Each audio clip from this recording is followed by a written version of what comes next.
let me take this opportunity and extend a very warm welcome to each of you. I'm your host Isha Bhalla and delighted to have all of you here this special morning.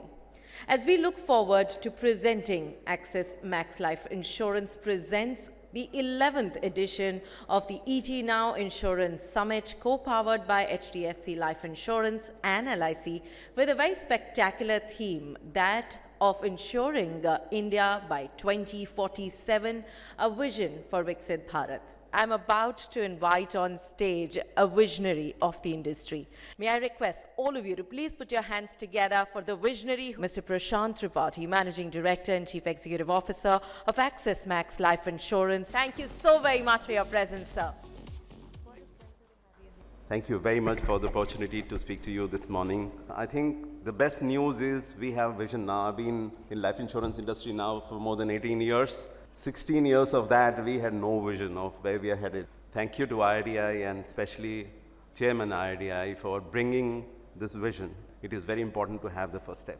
It is not an option. It is not a discretionary thing that we have to do. It is something which is important, because insurance is not about prosperity. It is about dignity. It perhaps caters to the basic foundational needs of human beings. It is about resilience. It is about risk management. It is about protecting one's assets. And hence, this vision of 2047 insurance for everybody is perhaps more important than anything else that we discuss about prosperity or having more money. It is very foundational. The industry, all of us need to think very differently. That's the only way we will be able to drive. It's a big challenge, but it's a great challenge that we must collectively as an ecosystem face and win over, because that's the only way India is going to develop. Thank you very much. The event also featured a dynamic panel discussion on riding the wave towards a modern insurance landscape. Let's take a look. Prashant, coming to you, I think brand is playing a large role. But do you think that trust, brand, all of that, in a way, is playing innovation or playing something in the mind of the people who are thinking more than affordability and getting into, buying product from one particular insurer? Any thoughts on that? Trust is a notion. It's very hard to define what generates trust. But at a very high level, if you think about what generates trust, whether I know this brand or not, first. Second, does this brand honor the promise that it made to me? Second. And third, is the behavior of this brand consistent or not? Which means you're doing what you said and you do it all the time. Those are 2 or 3 things that drive trust. And I think in the context of life insurance, all 3 are important, but first 2 are more important. A, whether you are known or not, whether you're seen or not, whether I have come across you or not in some shape or form. And that plays a big role. But more importantly, whether you honored what you said or not, that generates trust. And that's where the ability to pay claims, honoring everything, the customer service promises that you made, whether you are promising or not, the level of mis-sell, which means wrong representation, those are things that actually build or erode trust. And from all perspective, I think the insurance industry, not just life, but all 3 forms of general insurance as well as health insurance, have to focus a lot on building the trust. Next up, we bring you an exclusive interview with Prashant Tripathi, MD and CEO of Axis Life Insurance, discussing why a thriving insurance industry is crucial to a nation's progress. So for sake of some context setting and for the benefit of our viewers, how is Axis Max Life Insurance looking to increase the penetration of life insurance in some of the country's most underserved markets? So there is a coherent strategy actually, and we do recognize that we need to go beyond the markets that we have historically served. And to do that, I think there is a strategy for the prop channels, there is a strategy for our partnership channels, and then there is a strategy for products. Let me just go one by one to explain to you. Please. The easiest way to reach out to underserved markets is through digital channels. And I'm very happy to share with you that about 35% of our customers actually come to us through digital means. which means we are open to anybody who wants to buy. And we are witnessing that the number of customers who are coming to us from tier 2, tier 3 cities and rural areas is just skyrocketing. So that's one part. Phenomenal. Yes, and we are expanding through opening new offices. Last year, for example, we opened 100 offices in the geographies where we were not present. These are not rural, but we are definitely going to tier 2 and tier 3 cities. Sure. If we were to look at the partnership channels, we are going to we are riding the Bharat banking channel of Axis Bank, and by the name, as the name suggests, it goes to the rural areas, smaller cities. So we're riding that. We last year partnered with about 6 or 7 different banks who have presence in smaller cities or regional areas where we are not strong. For example, Right. Capital Small Finance Bank, it is present in specific areas of Punjab. Ujjivan Small Finance Bank, again, it serves large number of people who are more in micro segments. Sure. So you're leveraging those partnerships to your advantage. South Indian Bank, Right. Tamil Nadu Mercantile Bank. So we are leveraging partnerships to reach out to people who historically we didn't reach. And thirdly, on products, again, we are trying to create products which are more affordable, which are small, and there is huge focus on building business through micro and small ticket sizes. Right. So all these three will really help us reach out to people who we either historically haven't reached out to or don't reach right now. And I'm hoping that because of that, the penetration of customers or our products into the customers which were not historically our customers will definitely increase. So these 3 penetration strategies are, of course, working in parallel. Yes. And speaking of strategies, Axis Max Life Insurance has, of course, undergone a rebranding exercise. Indeed. Right? So to what extent does that rebranding exercise align with your financial objectives, your performance-oriented goals, and essentially your larger vision? That's a very good question you asked, Pooja, and very relevant because we just launched the new brand. Right. I don't know if you know, but Axis Bank became our promoter about 4 years ago in 2021. And they own close to about 19%, and they are supposed to go to 20% ownership in the company. And with Axis coming on board, one of the things that we internally as management team were discussing is how do we leverage this strength of a promotership or a sponsorship better. Right. And one of the thoughts that has been buzzing in our heads is, why don't we leverage the brand that we've got now? And we started to work with both set of shareholders, and they were very gracious. And thanks to Axis Bank, they agreed not just to lend their name, but also lend their logo. Sure. I don't have to really explain that Axis is a much bigger, it's the 3rd largest private bank. It's present in 2,500 cities as against our agency offices, which are present only in 250 cities. And enjoys a long-standing legacy. Absolutely. So with that coming on board, I think we are hoping that we will get the much needed momentum to drive the vision of being amongst the top 3 private life insurance companies in India. We are driving towards that. But it is also going to help us in terms of scaling up our e-commerce business. All right. It is all about brand, as you understand. So we will expect that we'll have more footfalls, more top of the funnel, inquiries, which will drive that business. It will definitely help us, drive our business through Axis Bank because it is the largest distributor we have got. And I think when we try to expand, and we are trying to expand in tier 2, tier 3, tier 4, those kind of cities, the brand recall of Axis Bank will play up versus how much we could do as Max Right. Life. So those 3 will definitely help expedite the agenda of Max Life Insurance towards growth as well as profitability. Well, it appears to be a very cohesive strategy, and we look forward to what lies ahead. Thank you. But Prashant, any conversation around life insurance, of course, needs to revolve around the customer ultimately. Absolutely. Right? So to what extent has the Axis Max Life Insurance branding helped essentially benefit the customer by way of products they can avail, solutions, services, and ultimately the overall customer experience? So one of the things that I kept on telling my team is a rebranding exercise can't simply be a plain rebranding, which means we go and tell the world that Max Life Insurance now has become Axis Max. And it can't be simply cosmetic. It must be strategic. It must come with a bouquet of offerings for our customers. So we are doing a few things. A slew of products which are planned to be launched. And we are going to explore protection, retirement, savings, and over the next 3 months, customers must expect a series of new products.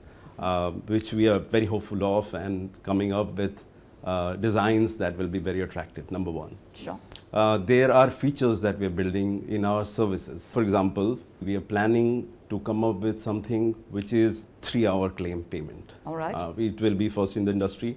For a specific cohort covering large number of claims, we will pay the claims within 3 hours. So in this industry, turnaround time is everything. Absolutely. Right. And as you understand, claims is a true moment of truth for life insurance. So we are coming up with that. There's a lot of work that we are doing towards customer services and shrinking the turnaround times. So that is going to come. So over next 3 or 4 months, you will see us do a variety of things, all targeted towards customer through product, through services, to ensure that customer sees Axis Max Life Insurance as a plus from Max Life Insurance, and that will be the objective. Well, sir, we certainly look forward to all that lies ahead. And by way of a closing question, perhaps, it's been said that an all India or universal insurance coverage, pan-India essentially, is what it's going to take to become a Viksit Bharat. Your comment on that, sir, by way of closing comment. It's a great vision, actually. And I always say this, that unless you think and dream, you don't achieve. So at least we got the first one right. We are visioning or envisioning, and we are dreaming. It is definitely a vision to go after. It is generally, true that a developed country will have significantly higher level of penetration of life insurance, because it is about financial resilience, it is about security, protecting the assets, and giving the confidence and risk management solutions to everybody in the country. Not to mention financial inclusion. Absolutely. Now, however, the road is going to be long. There's a lot to be done, not just simply in terms of penetration, but taking a scientific approach towards why the coverage is low in India. We all talk about it. Right. What will be a good coverage, and solving for each of the challenges that the country or India has faced. Generally, the challenges are about awareness. Sure. It is about affordability and accessibility. Right. Of the three, I think while awareness takes a long time and we have to be at it, I think the biggest one that we need to solve for is accessibility, the distribution. All right. And there's a lot of work that we'll have to do around that. But I'm reasonably confident that with the way the industry is coming together, along with the regulator and the ecosystem, I think we'll make good progress. Well, Prashant, in the road that lies ahead towards becoming a fully insured India, perhaps it's an incredibly challenging journey, but conversations like this certainly make for a critical first step. Absolutely. So with that, thank you for taking the time to join us here at the 11th edition of the ET Now Insurance Summit. And we wish you and the larger Axis Max Life Insurance team all the continued success, sir. Thank you.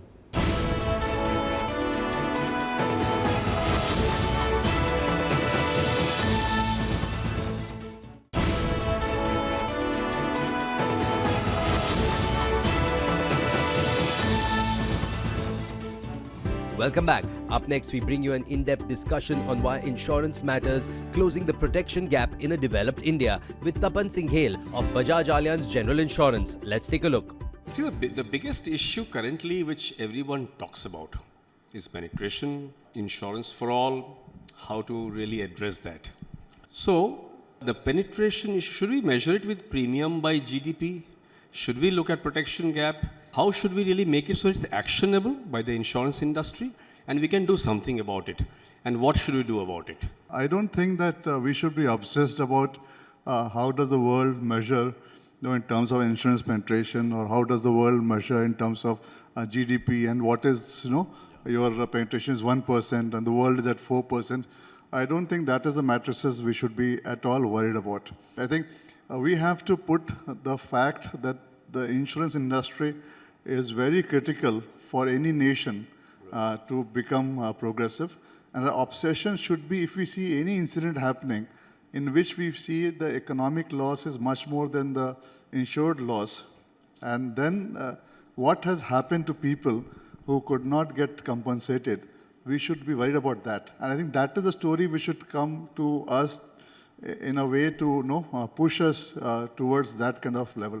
So if you are able to cover every citizen of the country, that has a huge reaching impact. Moving on, we have an exclusive interview with Mr. Tapan Singhel on why ensuring the country is key to achieving a Viksit Bharat. Let's take a look. When we talk about a Viksit Bharat, what comes to mind is a fully insured Bharat, and that too by the year 2047. How realistic is this target, and are we on track to make it happen? First, understand why it is critical for insurance for all. See, it will have an impact about 2.5 to 3% of the GDP growth if everybody is insured. I call it the leaking bucket theory. So one, for the country to become a developed nation, insurance for all is something which propels it towards that direction. Is that critical? No. Insurance for all has to happen. Sure. It is not about the desire, will it happen, not happen. It has to happen. It's good for the country, and it is good for the kind of ambition that we have for the country of being a Viksit Bharat. Now, the second thing, if you look at it, it's also a combination of government and the insurance industry together. Right. At all places. Now, let's say tomorrow the government says that every employee has to be covered by the employer. Right. That would ensure that there's a massive insurance cover for all in the country. Sure. And doesn't cost money because they plug into the government scheme which is there, which doesn't cost, in terms of premium, it's pretty low. It's about 2,000 rupees a year, let's say, for a family of, for our family cover of 5 lakh rupees. Exactly. It would not be so difficult to do so. Right. Or let us say if we make it mandatory that everybody has to have their home covered for, or the factory covered for flood, storm, tempest, earthquake, forest fires. Any and all natural disasters or act of God. Yeah, and it doesn't cost much money. It's very, very low. But if that becomes kind of mandated, then automatically the whole push happens in that direction. So it is the government and the insurance companies' collaboration which provides a safety net for the citizens of the country and has far-reaching impact in terms of not only security, but also in terms of GDP growth, in terms of taking to Viksit Bharat. Sure. So these are the efforts which are happening. A lot of collaboration is happening with the government. So a lot of activities are happening on the ground, and you shall see this movement happen, because as I mentioned to you, it is not about a desire, it is a necessity that the country should be insured, if we want to become Viksit Bharat.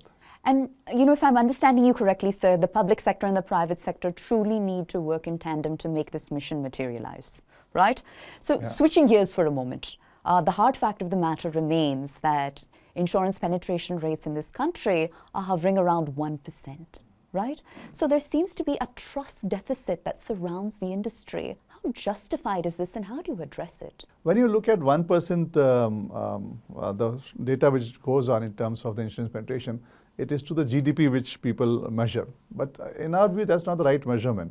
The right measurement should be number of lives covered. Sure. I think we have to cover every citizen in the country. The parameter of measuring GDP is a parameter which would be when, as the country develops and your per capita income goes up, right, that parameter may start triggering it. But right now, in the stage where the country is, the parameter should be number of lives covered. As Bajaj General Insurance Company, we have close to 15 crore customers ourselves. The number of life covers have moved up substantially. Right. I think the total uninsured population would be about 30 crores out of the total population. So the penetration has moved up substantially, sure, significantly. But when you measure it to GDP, then it's more a question of how much premium do you collect to GDP, and then that measurement is not the right measurement to look into for the penetration. So work is happening, penetration is going up. That's a different issue. The trust is a very important thing, not only in India, across the globe. It's very interesting. You ask any individual, first thing is that, what do you think of the insurance industry? And most people would have this, these guys don't pay claims. So the insurance industry is wired that when a claim comes, they start from the belief that the claim would be, check the claim whether it is fraud or it is not. After they finish the check, they pay the money. Right. So that is how the insurance industry operates. Right. Which from the industry perspective is fair, because they are the custodians of public money and they should do that. Right. But from a customer perspective, it's a very bad experience. You are a genuine customer, you are an honest customer. You go to the insurance industry, you lodge a claim. Sure. And the insurance industry starts asking you, when were you driving the car, 11 in the night, where were you coming from? And you're thinking, how the hell does it bother, You feel interrogated. Yeah, why should they ask? They don't want to pay claims. That's the first thought which comes to your mind. Right. And then after you answer all the questions and then they're satisfied, then they pay the claim to you. But then you start feeling is that the insurance industry never wanted to pay claim, and no, I really had to go through a lot of hell to get my money. This friction causes this belief that the industry is not to pay claims, while the data shows the industry is really paying claims amazingly well. No? And the industry is doing a bit of stopping the fraudulent claims and fosters.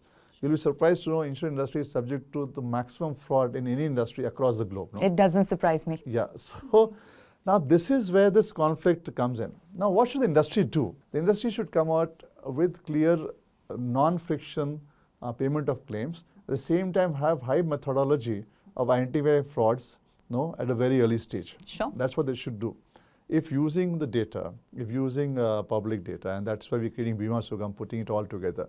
If frauds can be eliminated on the data level, without integration like the word you used, and the customer gets friction-free claims, I think this problem would have a huge shift and what you call a stress deficit that actually moves up. And if we look forward for a moment, right, and if you evaluate the current pain points facing the industry, how in your personal and professional capacity do you think about them, and do you go about essentially alleviating them for your customers? Yeah, so if I look at the industry, as I mentioned to you, one was the claims part. The other part is providing employment. It's one of the largest employment generator in the country. Now, if I look at currently also the industry will be providing employment to about 40 lakh people on a direct basis. Indirect, if I add, it will be crores of people. So let's say the industry person, what are my ambitions from the industry perspective? Please. That one, I should be able to generate millions of employment. Second, it's a very distribution-led business. I should be able to create amazing distribution with friction-free, and the customer should get policies which are very simple, and the claim should be paid in terms of what is being covered. So all those fine prints should come to the minimal. Sure. So we are creating, as industry with the regulator, a site called Bima Sugam, in which all products, all transparency, all service issues will be put there. So the friction which I told you, that evaporates. We are creating distribution at a root level of panchayat.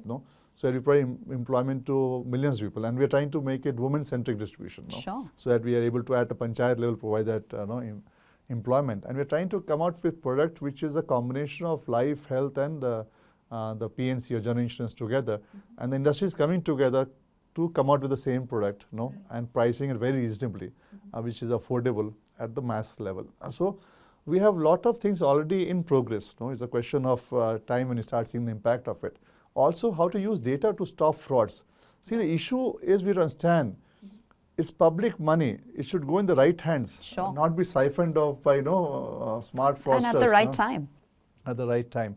So all that activity is happening. So in my view, in about 5 to 10 years' time, the Indian insurance industry would, again, it's already making a huge difference to the economy and to society.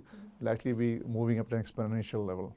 So, by way of closing comments, if there's a single message that you'd like to share with our viewers with respect to how the industry is going to transform lives going forward, I'd love to hear that from you. Don't believe me, go to a hospital, stand next to the billing counter, and see the difference of somebody who's insured and somebody who's not insured. And I promise you, when you walk out of the hospital, you'll insure yourself. It's a question of one life and death. It's a question of dignity.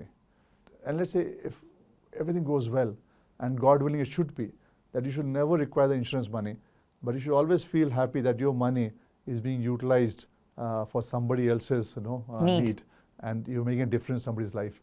And you should be happy that this year my money was used for somebody else, and God has been kind that I could be of use to somebody. You should be happy with that thought. Tapan, always a pleasure speaking to you, and we wish you and the larger Bajaj Allianz General Insurance team all the continued success. Thank you, Pooja. My honor. Up next, witness the grand felicitation ceremony of the ET Now Insurance Awards 2024, celebrating the pioneers of the industry. Please put your hands together as we get set to begin with the ET Now Insurance Awards 2024. And the first category that we'd like to begin with is non-life insurance large. Let's hear it up for Bajaj Allianz General Insurance taking the trophy home for this one. Many, many congratulations to you.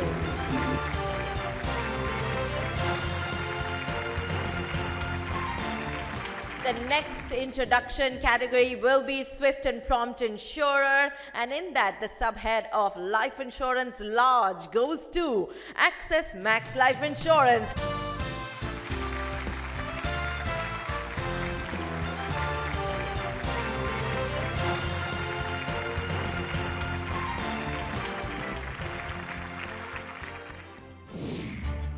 Next week, the journey continues with another captivating episode of the 11th ET Now Insurance Summit and Awards. Stay tuned for more insights from industry leaders only on ET Now.